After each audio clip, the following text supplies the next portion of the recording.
Hello everyone, स्वागत है आप सभी का पसंदीदा यूट्यूब चैनल राय एजुकेशन में। सभी मित्रों को सुप्रभात, very good morning to all of you. 69,000 भर्ती में आज के मॉर्निंग सेशन में आज के प्रमुख अखबारों से कई महत्वपूर्ण अपडेट को कवर करेंगे और कई महत्वपूर्ण बिंदुओं पर 69,000 भर्ती की चर्चा करेंगे इस वीडियो में, जिनमें प्रमुखता से बात करेंगे। कल आपने जो देखा सारे क्रियाकलाप आपके समक्ष थे। भर्ती को रोका गया है और पास अभ्यर्थियों में निराशा ही व्याप्त है चारों तरफ से। और ये पास अभ्यर्थी जो काउंसलिंग कराने गए थे उनके साथ इतनी प्रताड़ना हुई है कि हजारों किलोमीटर दूर जाकर हजारों रुपए का नुकसान कर कर, धूप गर्मी सारी चीज़ें झेलकर, बिना खाए पिए काउंसलिंग का मतलब एक इन सारी चीज़ों की जो इंसान को रोकती हैं, जैसे भूख लग गया इंसान को तो वो रोकता है इंसान को आगे बढ़ने के। लेकिन जो नियुक्ति पत्र काउंसलिंग करा के नियुक्ति पत्र को पाने की जो खुशी थी, उसके आगे भूख भी रोक नहीं पा रहा था अभ्यर्थियों के कदम। लेकिन कहीं ना कहीं ये जो सिंगल बेंच का जो ऑर्डर आया है भर्ती को रोकने का, स्थगनादेश दिया है, वो कहीं ना कहीं बहुत ज़्यादा प्रताड़ना को दर्शाता है।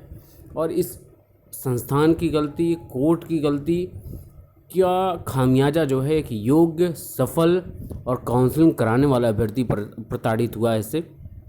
और कहीं ना कहीं सरकार आज डबल बेंच में जाने का निर्णय ले चुकी है। और कौन से 4 प्रश्नों पर विवाद है, आर्गूमेंट वाला भी एक प्रश्न है जिसको नहीं भेजा गया उस पर आर्गूमेंट कराया जा सकता है, वगैरह वगैरह। तो कई महत्वपूर्ण चीज़ों पर कवर करेंगे अपडेट। चलिए स्टार्ट करते हैं। तो पहले न्यूज़ अपडेट से कवर करते हैं। हाईकोर्ट की लखनऊ बेंच ने 31 याचिकाओं पर सुनवाई के बाद दिया आदेश, सरकार डबल बेंच में चुनौती देगी। 69 सहायक अध्यापक भर्ती पर रोक हो चुकी है, फैसले के बाद काउंसलिंग रुकी, अभ्यर्थी मायूस। हाईकोर्ट की लखनऊ बेंच ने 69,000 सहायक अध्यापकों शिक्षकों की भर्ती प्रक्रिया पर बुधवार को अंतरिम रोक लगा दी। यह रोक अगली सुनवाई 12 जुलाई तक जारी रहेगी। न्यायालय ने अंतिम उत्तर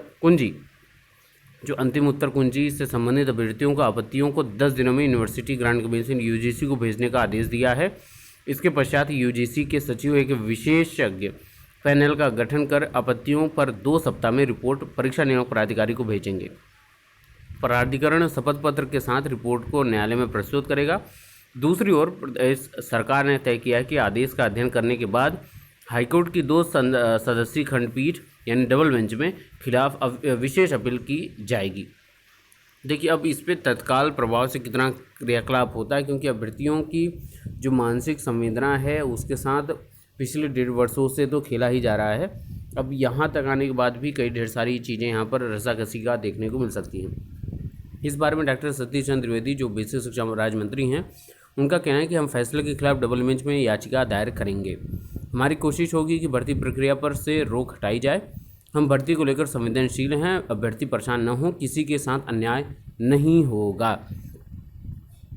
अब 31 याचिकाओं की सुनवाई। यह आदेश न्यायमूर्ति आलोक माथुर की एक सदस्यीय पीठ ने सैकड़ों अभ्यर्थियों की ओर से दाखिल 31 अलग अलग याचिकाओं पर एक साथ सुनवाई करते हुए दिया है।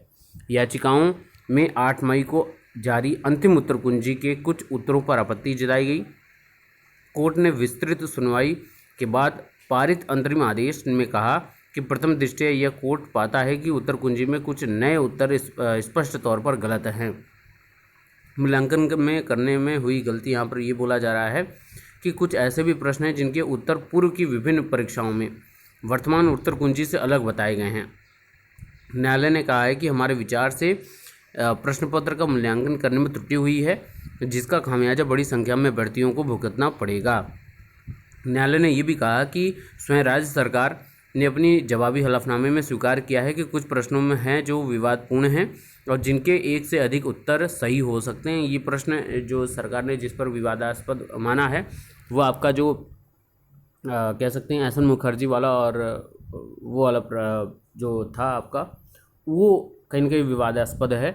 इसके अलावा दलील आपकी जो खारिज महाधिवक्ता राघवेंद्र सिंह व मुख्य स्थायी अधिवक्ता रणविजय सिंह ने दलील दी थी कि कोर्ट को मामले में हस्तक्षेप नहीं करना चाहिए, क्योंकि ऐसे विवाद में परीक्षा नियामक प्राधिकारी के पक्ष में प्रकल्पना की जानी चाहिए। कोर्ट ने सरकार की इस दलील को खारिज करते हुए कहा कि वैकल्पिक प्रश्न विवादपूर्ण प्रश्नों के लिए कोई स्थान नहीं होना चाहिए। गौरतलब है कि करीब 1.25 साल इंतजार के बाद कट ऑफ को लेकर हाईकोर्ट का फैसला अभ्यर्थियों के लिए खुशियां लाया था, पर 28 दिन बाद ही उनकी खुशियों पर फिर से ग्रहण लग गया है। कहीं ना कहीं ये बहुत बड़ी बात है कि देखिए इतनी खुशी से लोगों ने पहले दिन की काउंसलिंग के लिए हज़ारों किलोमीटर दूर अभ्यर्थी कहते हैं। हालांकि जैसे ही फैसला आया मैंने तुरंत कम्युनिटी टैब में वीडियो बनाकर जहाँ से भी हो सकता था लोगों को मैंने आगाह कर दिया कि अपने डॉक्यूमेंट को जमा ना करिएगा, नहीं तो थोड़ा सा प्रॉब्लम हो सकती है। हालांकि हर जगह तत्काल रूप से प्रत्येक बीएसए ने प्रत्येक जिले के बीएसए ने जारी करके पत्र बोल दिया कि सारी तत्काल तौर पर काउंसलिंग आपकी स्थगित की जाती है और जितने भी डॉक्यूमेंट्स आपने जमा किए हैं वो आप ले सकते हैं। लेकिन कहीं कहीं परेशानी उन्हें बढ़ती हुई होगी जिन्होंने मॉर्निंग में ही काउंसलिंग करा के अपने अपने जिलों की तरफ रवाना हुए होंगे, उनको थोड़ा सा मानसिक प्रताड़ना पुनः झेलनी पड़ेगी इस लॉकडाउन की स्थितियों में। यहाँ पर हजारों रुपये का भी नुकसान हुआ है। जैसे मान लीजिए कोई व्यक्ति प्रयागराज से जाता है सीतापुर हरदोई जाता है और आज के लॉकडाउन की स्थितियों को देखते हुए वो कोई गाड़ी रिज़र्व करता है जहाँ पे 2000 4000 लगना चाहिए, वहाँ पे 8000 10000 15000 20 हज़ार लोगों ने दिए हैं लॉकडाउन में। तो उनको ये खुशी थी कि ये पैसे तो आज लगेंगे लेकिन आने वाले समय में ये सारी चीज़ों की भरपाई हो जाएगी। लेकिन कहीं ना कहीं ये बहुत बड़ी प्रश्न चिन्ह है। हालांकि सरकार इन सारी चीज़ों को समझती है। अब सरकार इसको लेकर आगे क्या करने वाली है ये तो अब भाई प्रश्न कौन कौन से हैं जिस पर विवाद की स्थिति बनी हुई है। तो एक है नाथ संप्रदाय वाला, इसमें परीक्षा नियामक ने मसीन नाथ माना है, अभ्यर्थी गोरखनाथ के पक्ष में है। दूसरा है गरीबी, भारत में गरीबी का आकलन किया किस आधार पर किया जाता है। तो पीएनपी ने इसको परिवार का उपभोग व्यय माना था, लेकिन याचिकाकर्ता इसको प्रति व्यक्ति आय। देखिए यहाँ पर बहुत क्रिटिकल सिचुएशन देखने को मिल सकती है आपको। पहले मैं प्रश्नों को बता दूँ फिर मैं कुछ इस पर चर्चा करता हूँ। तीसरा प्रश्न यही डेफिनेशन वाला है, शैक्षिक प्रशासन वाला। इसमें पीएनपी ने वेलफेयर ग्राहम द्वारा याचिकाकर्ता का मानना है कि एस एन मुखर्जी होगा। और चौथा है कि इनमें से कौन सा सामाजिक प्रेरक है, पीएनपी का आत्मगौरव है, याचिकाकर्ता प्रेम को मान रहे हैं। सबसे इम्पॉर्टेंट बात यहाँ पर ये देख लीजिएगा कि ये जो 4 प्रश्न हैं इसमें से आर्गुमेंटल जो क्वेश्चन है वो दूसरा प्रश्न, भारत में गरीबी का आकलन। बहुत तेंदुलकर समिति से लेकर बहुत ढेर सारी चीज़ें अलग अलग रिपोर्ट दी हैं। इस पर कहीं ना कहीं एक विवादास्पद हो सकता है। और कहीं ना कहीं देखिए एक पॉइंट है, दूसरा पॉइंट है, तो कहीं ना कहीं जो सेलेक्टेड अभ्यर्थी हैं उनको भी कहीं ना कहीं प्रॉब्लम हो सकती है क्या कि अगर यहाँ पर कॉमन अंक ना देते हुए अगर इस ऑप्शन को हटाकर इस ऑप्शन को उत्तर मानता है तो कहीं ना कहीं प्रश्न चिन्ह उठ सकता है। हालांकि फिर वो अभ्यर्थी परेशान हो जाएंगे जो एकदम मतलब कह सकते हैं कि कॉर्नर पे हैं, कट ऑफ पे एकदम है, 90 नंबर पे हैं, 97 नंबर पे हैं, उनको कहीं ना कहीं तकलीफ हो जाएगी। तो कहीं ना कहीं आने वाले समय में ये बात एकदम स्पष्ट होगी। हालांकि सरकार का यही रहेगा क्रियाकलाप कि जितनी जल्दी हो सके डबल बेंच में अपने हिसाब से अर्जेंसी फाइल करके जो भी क्रियाकलाप करे। और इधर से यूजीसी अपनी रिपोर्ट भी गौरतलब है कि अब काम करना, पीएनपी अपना काम करना अपने हिसाब से चालू करेगा, यूजीसी को रिपोर्ट। लेकिन इसमें कहीं ना कहीं सरकार की इतनी ज़्यादा छीछालेतर हो रही है, तो क्या कह सकते हैं कि संस्थानों की वजह से सरकारों को पर भी प्रश्न चिन्ह है। सरकार हालांकि अपने हिसाब से पूरी तरह से क्रियाकलाप कर रही है। बहरहाल जो इस पर होगा निर्णय वो आपके समक्ष रहेगा। काउंसलिंग सुबह की खुशियाँ शाम तक काफूर हो गई। 1588 अभ्यर्थियों ने, अगर मैं यहाँ पर बात करूँ यहाँ पर कि काउंसलिंग में आपने प्रत्येक कहीं नहीं देखिए, जैसे वाराणसी में 230 अभ्यर्थी थे, लखनऊ में 150 अभ्यर्थी थे, गाज़ियाबाद में 2 अभ्यर्थी थे। तो इनकी काउंसलिंग कहीं ना कहीं समाप्त हो चुकी थी, ये अपने अपने घरों के लिए रवाना हो चुके थे। इनको कहीं ना कहीं प्रताड़ना झेलनी पड़ी है। और गर्मी का हाल तो अपने हिसाब से था ही, जो भी क्रियाकलाप थी। अब यहाँ पर देखिए सबसे महत्वपूर्ण बात है कि 4 प्रश्नों के उत्तर बदलें तो मेरिट में बड़ा उलटफेर होगा। यही मैं बार बार बोल रहा हूँ कि मेरिट इफेक्ट होगी, शुरू से सारी चीज़ें होंगी, संशोधित उत्तर कुंजी आएगी, रिजल्ट आएगा, 75 जिलों की वरीयता सूची फिर भरनी पड़ेगी।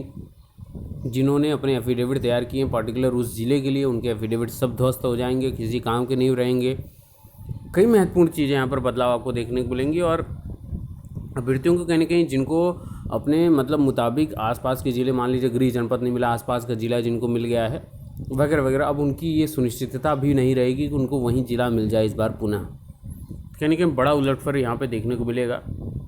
हालांकि सरकार इसके खिलाफ डबल बेंच में जाएगी, क्या होगा, परिणाम क्या होगा, लेकिन इन सारी द्वंद्वों के बीच में आम अभ्यर्थी जो इस सारी क्रियाकलापों को पास करते हुए काउंसलिंग तक पहुँचा था, उसके लिए कहीं ना कहीं थोड़ी सी प्रताड़ना बढ़ गई है।